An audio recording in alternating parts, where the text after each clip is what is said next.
everyone, and thanks for having me. It's really great to be here. I'm Gilad. I do data science at a small startup in New York City called SocialFlow.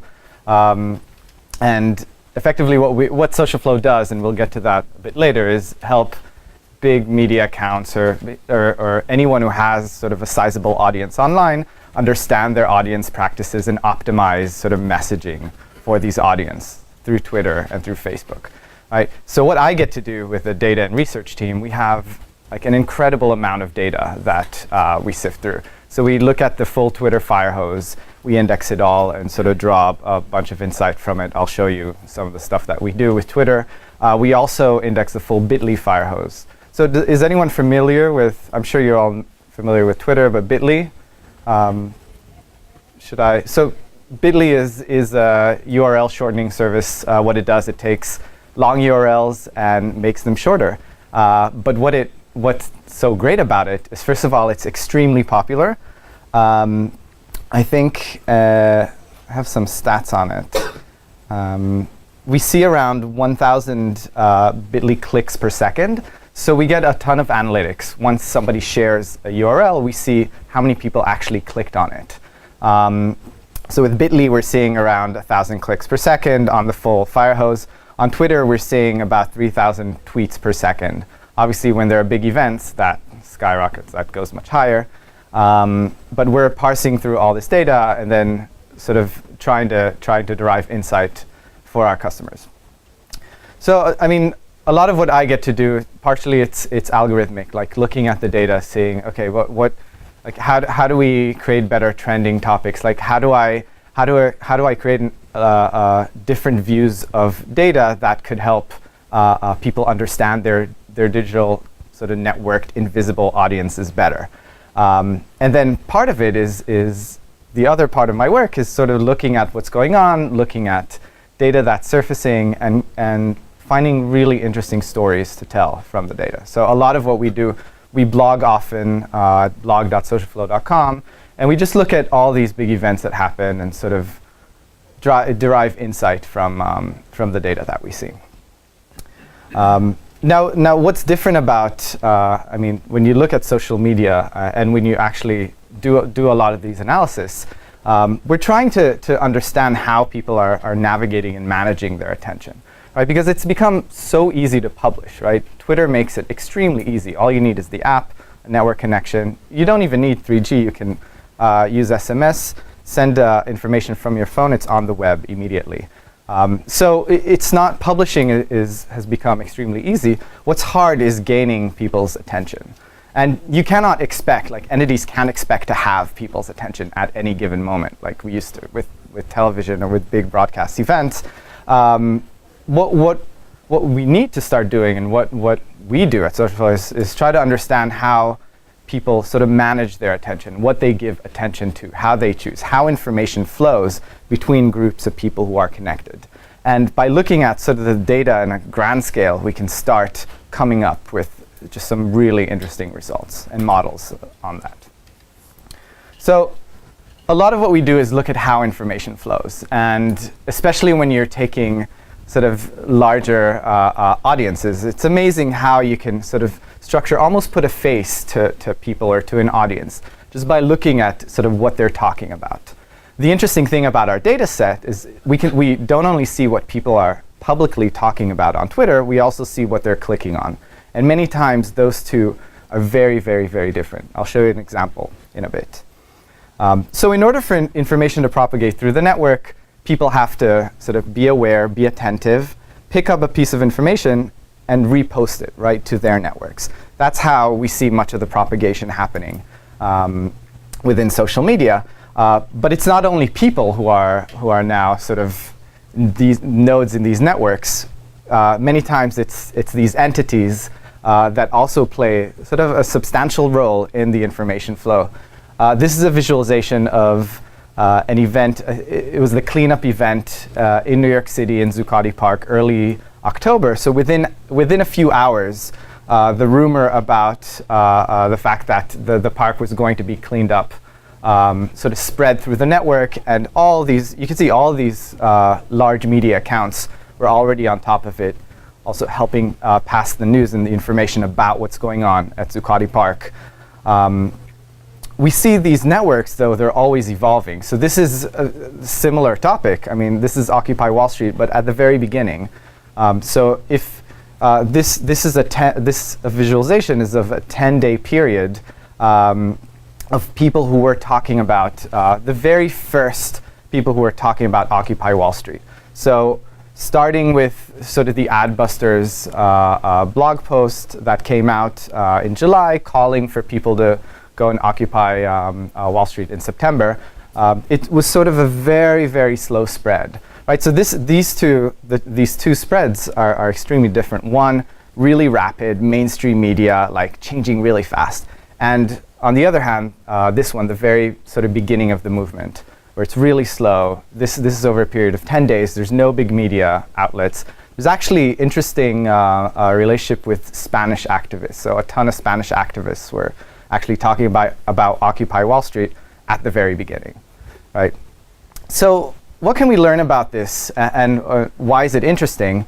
I'll show you an example. This is a visualization that we made of an audience. So the hundreds of thousands of conversations that are happening at the same time within a bounded audience. In this specific example, it's Al Jazeera. So their handle on Twitter is AJ English. And we took all the content that's being published to Twitter by the folks who follow Al Jazeera within a period of an hour, right? And then started mapping out all the entities. So all the different topics, all the different hashtags, all the different mentions, and all the different URLs that are being sort of published by the audience. And by organizing these topics into this graph, you can actually start seeing like really interesting patterns that emerge. So first of all, if you build a graph and use a sort of force-directed algorithm, it sort of cleans up the graph and organizes it for you. So what you start to see is there's sort of the Middle East region in the middle, which is core to what Al Jazeera publishes about. It's also core to this audience and what they're talking about. Top left, there were topics around Africa. Top right, it was China and East Asia. Bottom right, it's sort of GOP, sort of US political area. So these sort of, by visualizing this data, we can actually start seeing how all these conversations are linked, and we can get this information in real time, right? As it's happening, we can show these visual representations of what thousands and tens of thousands of people are talking about. I'll show you. Yes.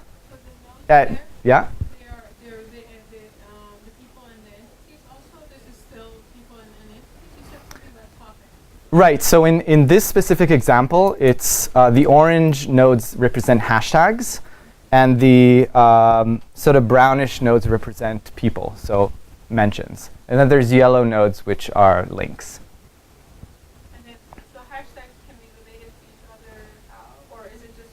The relationship is how many times they appear together in posts, and then obviously the size is just overall how many times they appeared.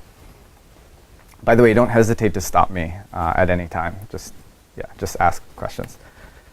If we actually zoom into these graphs, we can just start seeing all these sort of sub-conversations that unfold. I really love the area. I mean, this is sort of Jan 25, Tahrir. This is sort of a little sort of Japanese region with people talking about Fukushima and using all these Japanese hashtags. If you actually browse these graphs, you could always, it's almost always fuck and peace appear together right next to each other. There's a really strong relationship between that. So you could start sort of understanding the relationships through the relationships of this data, sort of about these audiences, about our society, about what people sort of are thinking about. And if we compare them, we compare audiences, we can start seeing sort of these interesting patterns emerge. For example, left is Al Jazeera's audience versus the Fox News audience. So the left is a graph we saw now. Sort of the central part of it is Jan 25, Tahrir, different Egyptian terms. where on the right we see the Fox News audience, not surprisingly, is more focused on US political topics.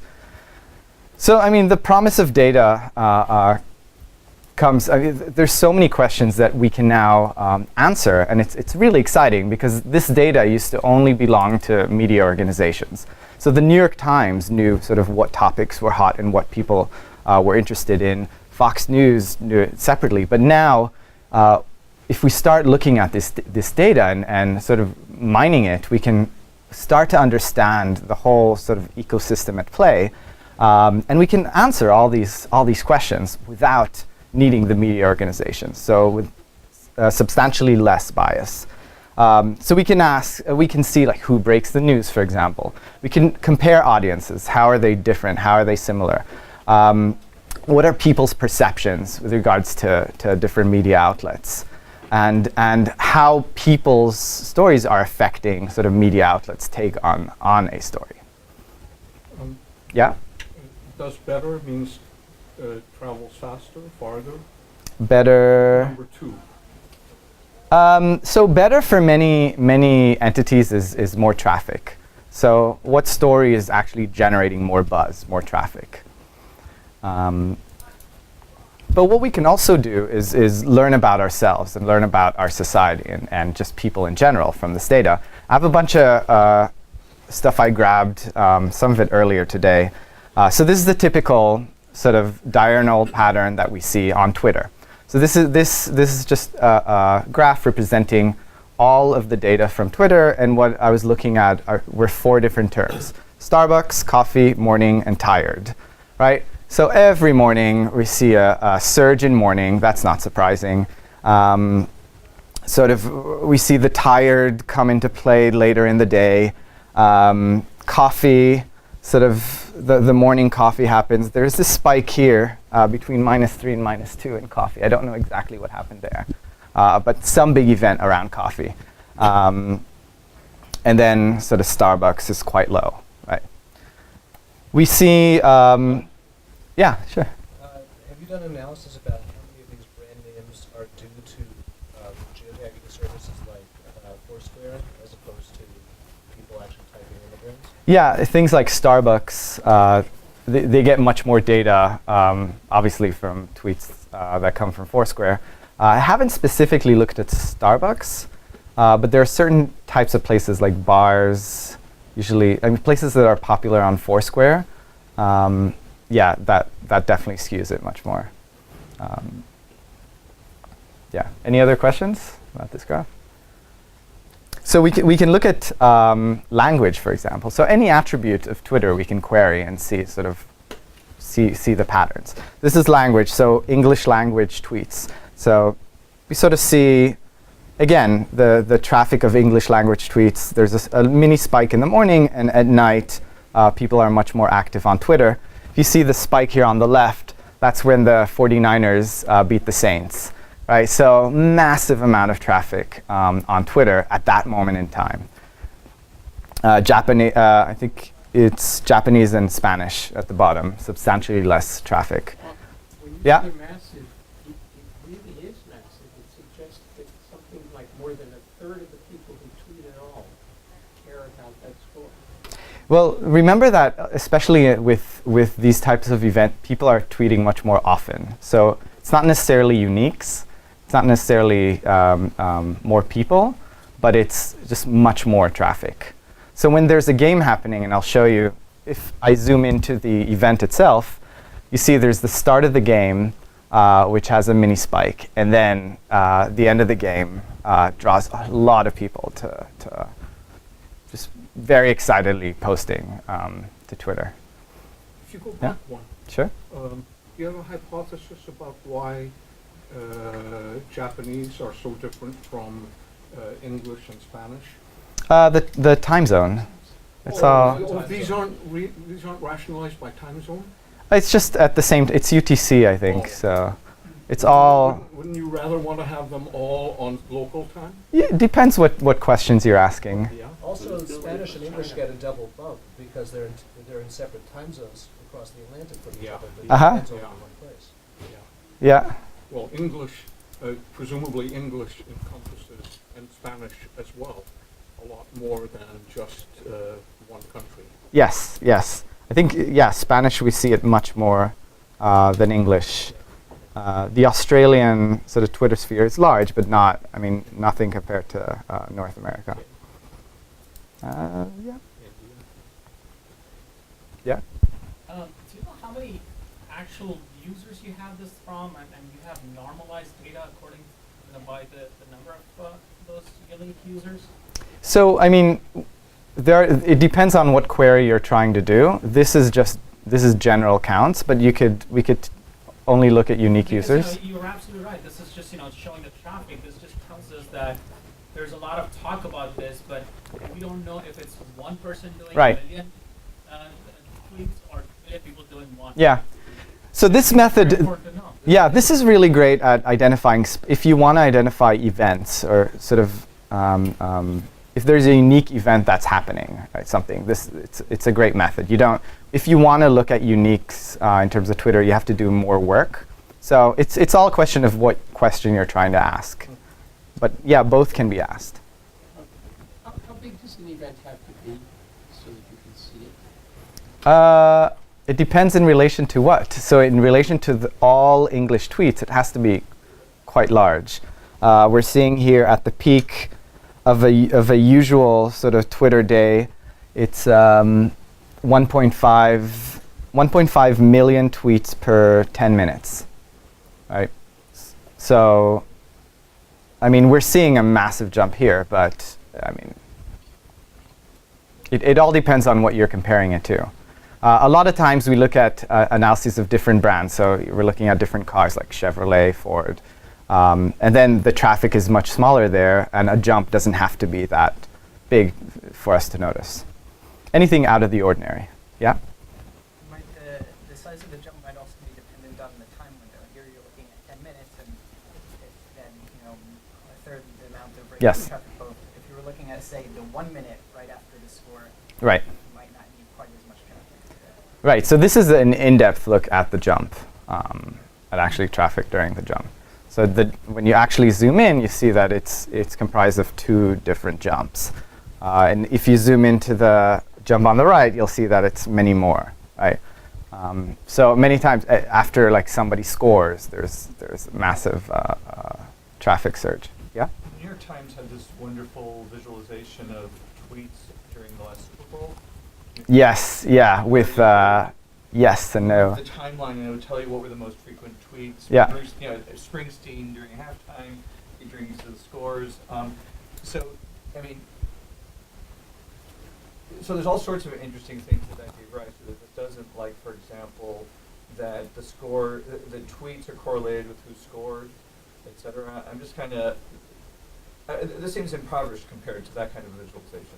Well, I mean, this is just, yeah, this just shows the raw data. Actually, when you put some work into it, organize it, sort of point out different events, you can get much more insight. Yeah, specifically around events. I think there was one I saw last night of State of the Union.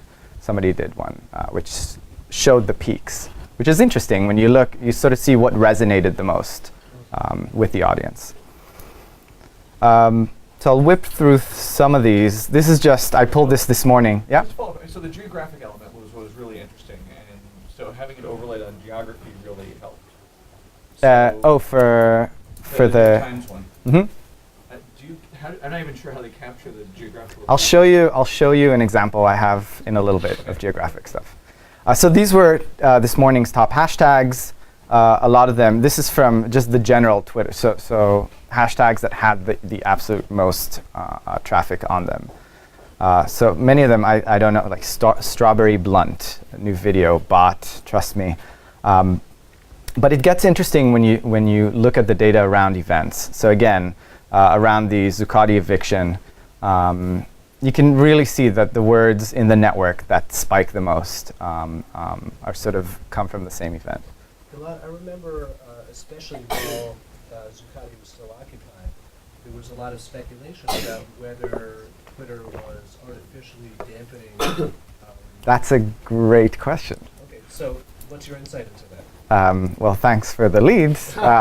So at the time, Twitter got a lot of, there were a lot of complaints on Twitter. People were questioning whether they were censoring their trending topics lists, right? Because we saw a ton of traffic in relation to just different Occupy Wall Street terms and phrases and hashtags. But it actually never trended in New York City. It trended in a variety of places around the world, but not in New York City. Maybe explanation of what a trend. Yeah, so Twitter highlights trends, highlights a variety of trends in real time. So it shows sort of the most popular, hot terms in terms of hashtags and phrases that are happening in the network. And it divides it into geographic regions. So if you're in New York, you most likely see the New York list of top trends. Right? If you're in other city in Madrid, you'll see the Madrid one, but you could switch. You could sort of see what's trending in different cities around the world. And it's not really clear how they decide what's trending or what's hot. There's a lot of speculation. I actually have a pretty good answer from the Twitter developers about how they define what's hot. And a lot of it is to do with spiking, right? So defining what is spiking out of the ordinary in terms of traffic. So what event is happening at an extraordinarily different, higher rate than the usual. So they're always comparing terms to how often they see them beforehand. And the problem with Occupy Wall Street was that it was a very long increase. So if you follow the blue line graph, that's sort of the traffic on Occupy Wall Street on that hashtag. And as you can see, it sort of starts smaller, and there are some peaks, but it sort of slowly grows. And because of that, and because Twitter's trending topic algorithm promotes novel content and nothing that sort of not content that steadily grows, it never actually reached the trending topics list.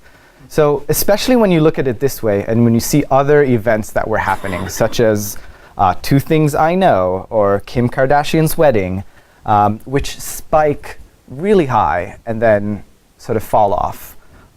Occupy Wall Street just couldn't compete with that. There was a question here. I was going to ask, could you kind of just give a quick summary of what a hashtag on Twitter is and how it's different than just other terms that may be in the tweet? Yeah, sure. So hashtag on Twitter is any term that has the hash symbol before it, any word that has a hash at the beginning. And people have really, it's a practice that started because sort of people chose to start using it, and then Twitter sort of chose to use it, to develop it as a feature, right, and support it. But what it effectively does is help people tag content. So if you're writing something about an event, something is happening in Zuccotti Park, if you add hash OWS, it's a way for other people to search through the content and get your update. So there are all these people searching on specific terms like OWS, Occupy Wall Street. And by using a very similar phrase, you can pretty much guarantee a sort of a wider audience. So anybody who's searching on that term. So effectively, it's a way for users to tag their content so that others can see it, right? Is that clear? Yeah. So in situations like this, I mean, for example, with Occupy Wall Street, you can use OWS or other right. So hashtags. Could that explain why, if there's a diffusion in terminology, why an event is not? So especially with Occupy Wall Street, there was substantial diffusion because there were different cities and different occupations, right, around the country. There's Occupy SF, Occupy Boston, Occupy Oakland. There were all these terms that were being used.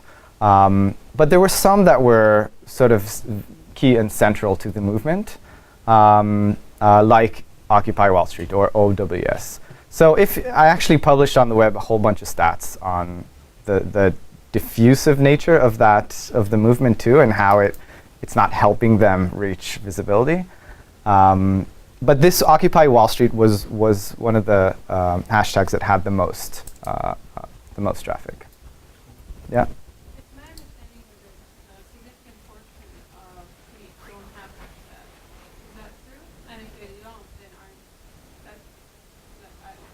I don't know. I don't know if to say a significant portion. I haven't looked at it recently, but definitely at least 10% of tweets have hashtags. Like there's You're saying 10%. no, I'm saying I don't know the number, but at least 10% or more. It's not a minor. It's not a minor number of tweets that use hashtag. It's actually a pretty pretty well used tactic on Twitter. Right. No, I understand that it's a fairly common practice that people use, but you're throwing away 90% of the data. So I don't know the number. If that's, well, based on my understanding, Mhm. some of the numbers that I've seen, it's definitely more than 50%. So especially when events are happening, people tend to sort of come together around a hashtag to raise the visibility of the event. So actually, when you look at the Occupy Wall Street data, and if you compare only like phrases that didn't use the hashtags, the majority of content actually did have hashtags, especially in the Occupy movement in New York City. Is there a hashtag index that people can search in order to See what's going on. Well, no, Uh, in order to pick out the right hashtag for themselves. Yeah, it's hard. You sort of have to search by yourself. There are some services that do. I think What the Trend used to do crowdsourcing for that. Some autocomplete on Twitter on some of the clients. Yes, I don't know what yeah. they use as Yeah. backend data for that, but Something that we do is we look at your audience, we look at your followers, and see what hashtags are being used right now, and surface that up, just as a piece of information. Collisions? Excuse me? Are there hashtag collisions? What do you mean by collisions? Somebody just picks up a hashtag and doesn't know that somebody. Oh yeah, all the time. People take over somebody else's hashtag. Like, yeah, it's extremely dynamic and it's not set. So how And do you take care of noisy data then? so first of all, by choosing a unique term, it makes it much easier, right? Like, by choosing hash Occupy Wall Street, I'm pretty sure that it's people, people from the movement or people talking about the events. If I only took OWS, then there's definitely much more. So There's you have much a more. set of, kind of heuristic rules or something like that says ignore hashtags which are less than full characters or something? No, it really depends on the case. But what you can do if you take a term that's really noisy, you can sort of do some word modeling and see what words. So if you have a number of tweets that are relevant to what you're looking at, you build up a classifier based on the terms that appear in these tweets, and then try to vouch which other tweets relate to that most likely or not. In other words, there's a trade-off, right? Because the 140 character limit selects for shorter hashtags, which in turn have a higher degree of crossover semantically. Right. Yeah. I mean, it's not you might. I mean, and you might have some. Your data might not always be extremely clean, but that's sort of the nature of the space. Yeah. So what you just said suggests that you've actually got this accumulated stuff indexed. You say you make a classifier and then you go look for them. You actually do it with an index or do it by reading or messing? Yeah, I mean, we have a lot of this data index. We actually hold a few weeks worth of Twitter data for the application. So we have that index. I can go back further and re-index stuff. Like, yeah, I mean, especially when I'm doing a sort of an in-depth study on a certain topic, I have the data index. Yeah. So actually, I was going to ask about how you're crawling all the data. Since so are you creating an archive of all tweets and actually crawling it, So- incredibly impressively in real time, or do you have to know what are the hashtags and topics you're interested in? You're calling those. So like I said, we have access to the full Twitter fire hose, and what we do is we use a system called Cassandra, so a distributed index. So I think it's 16 nodes by now. We basically plug the fire hose into the sort of distributed index, and then we can query back in time. But like, if I wanted to compare after the fact, say we're after the next Super Bowl comes up, you want to compare this year's Super Bowl to last year's Super Bowl. Right, a year is hard, That's so where I was coming from. yeah, and then there's different archives that we use to The like. only reason it's hard is because Twitter doesn't make it easy. No, so We're we not giving the archive, although they said they'll give it. well, if you use the Twitter API, you can't go back in time. But we have a special agreement with Twitter, and we are consuming the Firehouse, so it's a very different situation. So they get a stream of Twitter data. No, I but didn't- then they can. I didn't realize you had a special agreement with Twitter to get. Yeah. So we get all public updates, which is effectively called the Firehouse, in real time, and then we're indexing that. Because otherwise, yeah, we couldn't do this. Yeah. Do you know what fraction of the whole traffic is in the public? I don't know that actually. That's the number is what fraction of traffic on Twitter is public? That's a number that they're. You know, we draw all these conclusions and we're only looking at the public. Well, we're only looking at the public that's using Twitter. Yeah, that Right. too. Yeah, that too. Yep. That's a bigger problem. So a nice thing about we put up this article and we actually got a ton of response. We were explaining basically what Twitter trending topics are, showing some data, and showing why we don't think they're censoring, because the algorithm, in effect, the algorithm that they chose to highlight Twitter trends just does not promote trends like OWS, like anything that slowly grows. And we got a ton of responses. This is a verified monster, Gaga fan, who was really excited that now she can learn how to get Gaga to trend.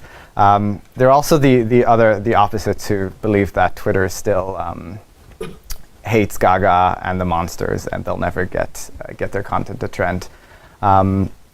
If we look at other type of content like mentions, this has been extremely interesting, especially recently.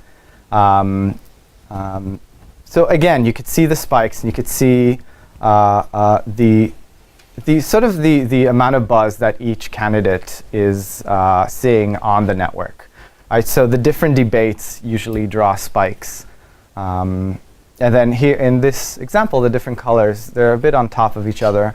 They represent the different candidates. We're actually working now on a number of studies to see, with the upcoming events, to see if there are correlation between buzz on Twitter or certain aspects of the traffic that's happening on Twitter with what the outcome of the elections. If we map out these candidates, so these same GOP candidates by relationality, so we look at the language used by people who reference them, we can start seeing just these interesting patterns emerging. So in this example, the colors represent the different candidates, and I'll zoom in, and you can see each sort of node represents a hashtag used with them, right? So Tea Party is obviously is very central. GOP, TCOT, which is a top conservative on Twitter, right? Again, the size represents the number of times that terms appeared. Yeah. So an untrained person would look and say, oh, Obama is sort of midway between the GOP and the Tea Party. Which you wouldn't like. And so what's the gap between what's really being analyzed here and what the man in the street might think it means? Well, what's being analyzed here is all the references of the GOP candidates. So every time they were referenced on Twitter, and then other words that were used with them. So Obama may have been mentioned often with GOP and with Tea Party, and hence its location here. But actually, like, what's interesting, what's the most interesting about these type of graph is when you look at sort of dive into one specific candidate versus looking at the whole ecosystem. Because usually, I mean, it just gets really complicated to sort of draw conclusions from just looking at everything together. One thing that we could do, which is what I mentioned now, is sort of look at candidate-specific hashtags. So For each one, you could see sort of the world of hashtags that represent the conversation about them, right? When people reference them, what else do they talk about? So it's clear that for some candidates, immigration is a much bigger deal. Other candidates, different topics around religion, right? And then also relationships between them. And I don't have that here, but there's a bunch of content we released on our blog showing relationship between specific candidates. Let me jump here. So I want to, this is one thing we're looking at. Do you all remember there was an earthquake that happened here a few months ago, big deal. Started in Washington, D.C. and sort of spread out to the East Coast. First thing that many people did was actually go to Twitter and write earthquake, right? I know a lot of you did it on Twitter or Facebook, right? So looking at the Twitter data, we actually went back and tried to see, first of all, what we could learn about the location, if we could extract some location data, and then how it spread to see if it actually correlates with the speed of like how fast an earthquake should have been spreading. And what you see here on the map is the outcome, sort of the visual outcome. So the color represents tweets that reference or mentioned earthquake. The color is sort of the distance from the origin. So the further away, the greener it becomes, obviously. And what we did in order to capture location, because it's very tricky. People in their profile, I mean, first of all, not everyone uses a device that shares their location. That's actually, I think it's around 10% of the content, or even less. I mean, depends where. So what we did was look at people's profiles and see what they chose to write as their location, right? And many times that's a good indicator, but it's not always precise, right? Because somebody, when they created their profile, may have written, I'm from New York, but that day they might have been in DC or they might have been in Boston, right? That happens a lot.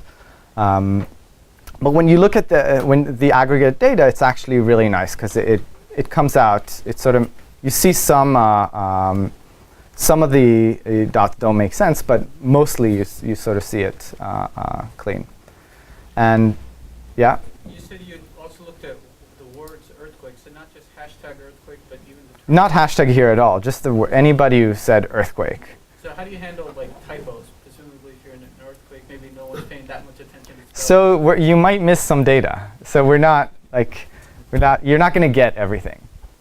Sometimes you can, if you sort of browse the content, because you could see, sort of browse through the whole stream from a certain location, see, sort of look at these tweets and then see if you're making mistakes. But yeah, you're most likely going to miss out on some. But that's the nice thing about having so much data. So you're missing out on some, but you actually come out with a substantial amount.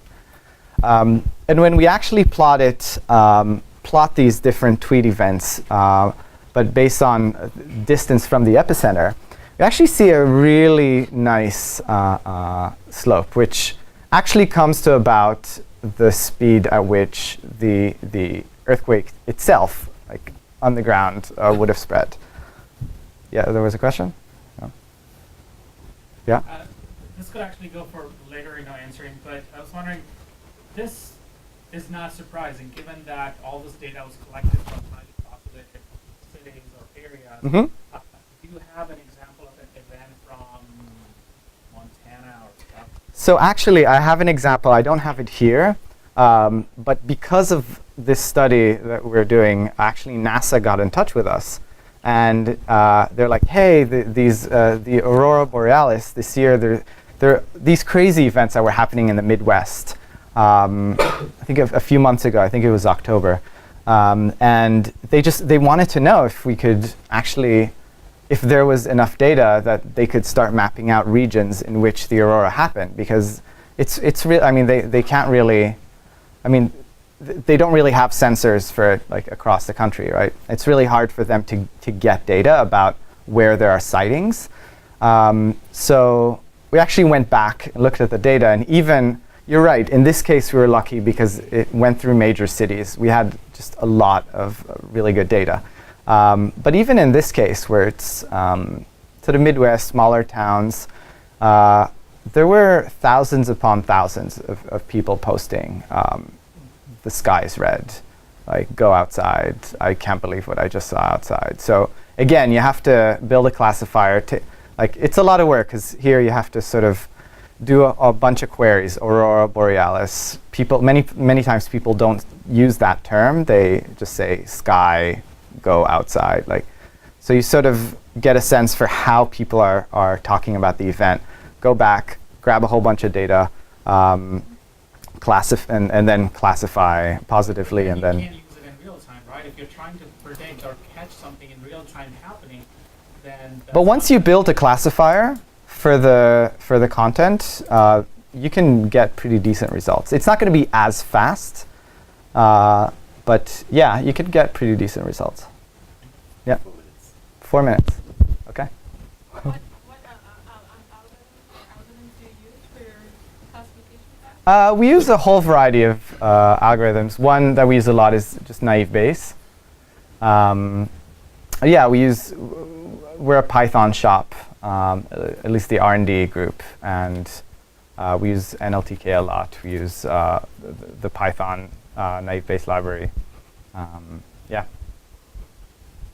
This red line is influenced by a lot of outliers, but it looks like the lowest point, the first tweet, occurred, they dipped down. I can't figure out what that means. Excuse me? We're in New York City or further over? So the thing is, there are people who post, who hear about it before it happens. So you're in DC, you're posting earthquake. Somebody in Boston sees it, and reposts it. In this case, actually, it was quite common for people to know that an earthquake is coming a few seconds before it actually happened, and many times, the distance, in terms of distance, people in California, for example, were responding. But you also have noisy locations. Yeah. Yep. Is there any research on market research on your industry niche and how fast it's growing? Our industry niche, optimization. Optimizing. Yeah. I mean, I don't have numbers on me, but it's a booming industry, and the thing is, there's so much data available now, so making sense of it isn't as easy, right? And a lot of what we're offering is insight that would usually take companies and entities a long time to get back. I'll give you an example. So from doing these kind of analysis, we look at a lot of brands. What we've noticed is that Gatorade actually highly correlates with chips. So when people write about Gatorade, that they're having Gatorade, they say, oh, they're also having chips. Now that's a piece of data that I think would be incredibly important for Gatorade, especially when they're planning their sales or ads. They actually especially. used to be my clients, and I tried very hard to sell them on big data Chips stuff. or Gatorade? Gatorade. And they were just incapable at the time of understanding the value of these kinds of things. Yeah. This was 3 years ago, so it might be. Interesting. Also, blue Gatorade is mentioned much more than any other Gatorade. So. Well, that's this is stuff traditionally Walmart used to know, and Gatorade didn't have Right. access to. Right, this is the difference. Because now we can have access. Right, and the same thing with media. We know what topics are popular, and we don't necessarily need the New York Times to tell us what's popular. Yeah. Just help us unpack the last 3 or 4 minutes what he said. Just what is it that you think you're telling that company when you say Gatorade and chips are together? And just what does that company think they're getting when they hear that claim? So I mean, a lot of what we're telling is what resonates for your audience. So what around your brand is resonating within your audience? So what of your messaging works? What's succeeding? What's not? And aside from your own messaging, what are people saying about you? Sort of, what else in their perception of your brand or of your entity? What else do they mention? Know something then about the relationship between the population of Twitter people and the population generally? Yeah, so that's a great question, and that's actually that's very hard to know, because I mean, right. So I mean, Facebook obviously is a closed ecosystem. We get some data from authenticated users, but it's almost nothing. We can't really do much, or we can't draw much insight from it. They do a bunch of analysis, but it's all within Facebook. The other players, big players, I would say, Weibo is becoming a massive player, but there's nothing, like, nobody's doing. Not that I've seen. I haven't seen any like interesting research on like audiences or trends on Weibo. That'd be actually great to see. It's the equivalent of Twitter in China. So I think it's twice the size of Twitter by now. It's growing at an extremely fast pace. One presumes the government is watching you. Yeah. Actually, there's an interesting story there, because instead of censoring, Weibo is happening. Like, everything's happening so fast. Just like Twitter, information is flowing at an extremely fast pace. But instead of censoring, so instead of not allowing people to post specific like keywords, what they're doing is censoring the trending topics list instead. So they don't draw visibility to events such as revolution in Egypt, riots here, riots there. But they let people talk about it. I think Paul meant our government. No, I actually meant the Beijing government. If I could just follow up on that last. Yeah. I see that one of the ways you do it is you make claims, and then the evidence you offer for it is discrepancies in trends. I mean, that's sort of the primary move you have for like saying why somebody should accept what you're saying to be true, or that we can use this as a basis for a strategy. Well, not only discrepancies. But there might be other things you can talk about that. Right. So it's revealing. I mean, I don't know if we're out of time. No, I was can going to ask you actually because show you talked about the Bitly data, but you haven't shown an example. And that will make what you do, what the company does, maybe a little clearer. Yeah, so I can show you. This is an actually example of some Bitly data that we're looking at. So specific to media outlets, looking at The Economist versus New York Times, Al Jazeera, and Fox News. This is for, I think it was a 2-day period that we were looking at the most clicked stories, extracting sort of the main topics of them and displaying as a word cloud. An interesting thing that starts being revealed is obviously sort of the wording that draws traffic to these different services. And it's not surprising with The Economist. There was some big story about yogurt then, politics, world, South Korea. New York Times had a big thing on basketball. Al Jazeera, not surprising. And Fox News, actually, also not that surprising. Like crime, Casey Anthony, murder, kidnapper. Those are the main. I'd say the Times is a big surprise. Education, basketball.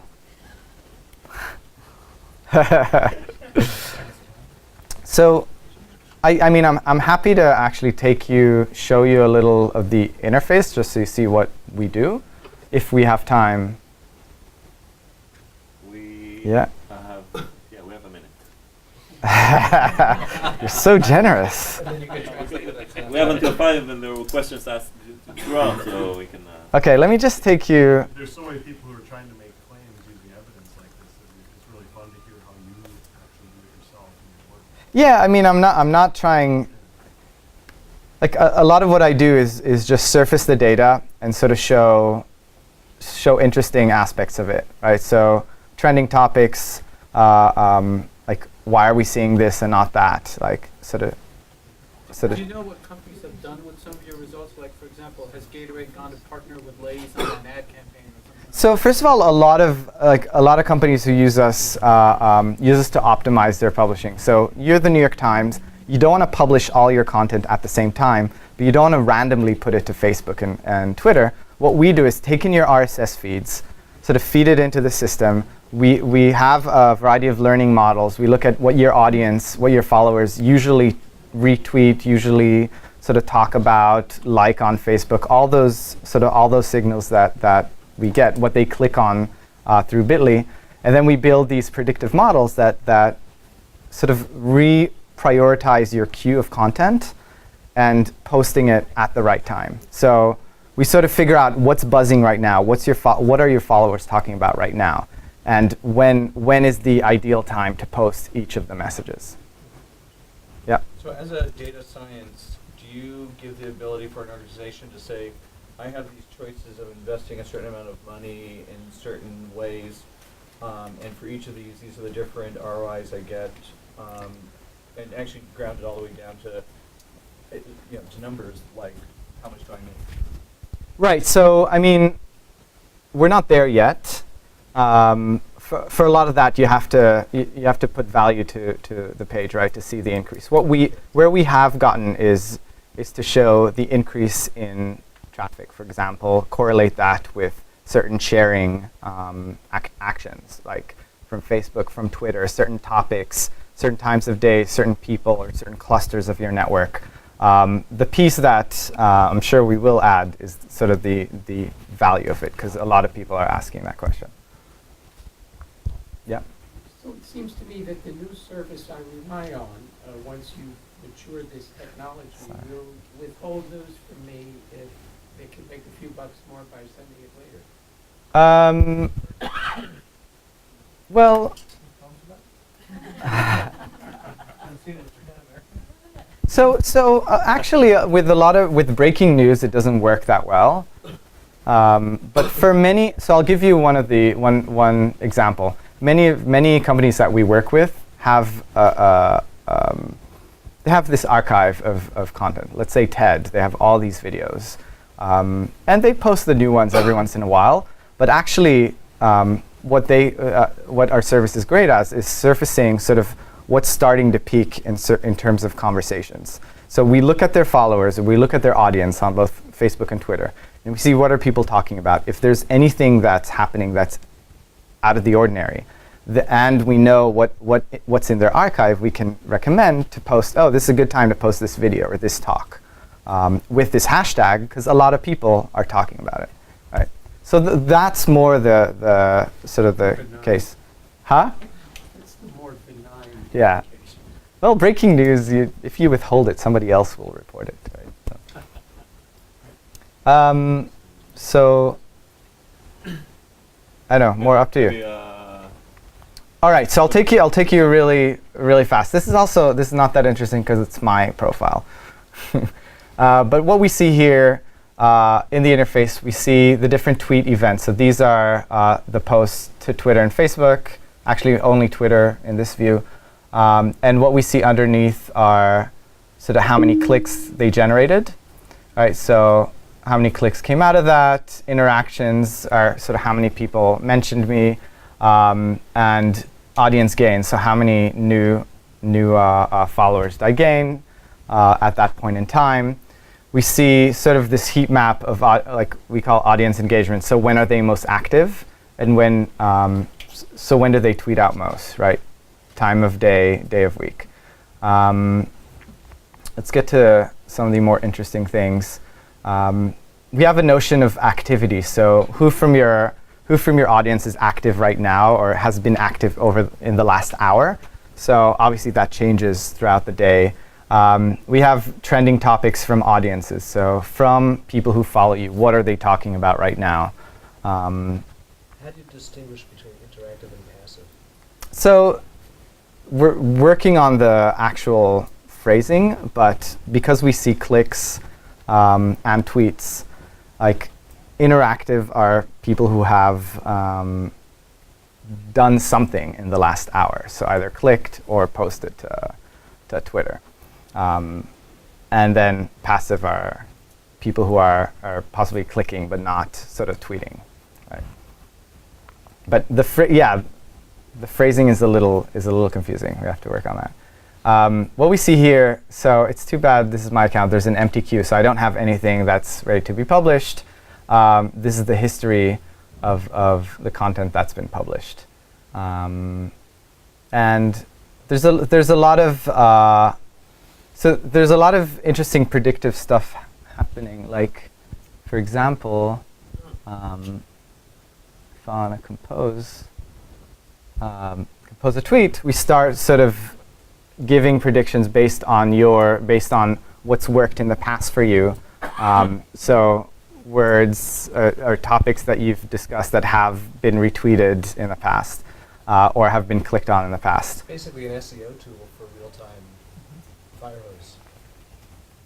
Effectively. This is the most saleable thing you've shown us so far as the marketing community is concerned. Yeah, I mean, it looks better on actual real accounts, not mine. Mine is kind of lame. But yeah, so actually, as you're composing this text, Are you doing the sentiment analysis on top of it? no, not on Twitter, because yeah, it's just I haven't found a reliable library or a reliable way to sort of do it. But I think Moore wants to kick me out. So if you want to hear more, come to me. I'll show you more of the demo. Thank you. Yes. Thank you.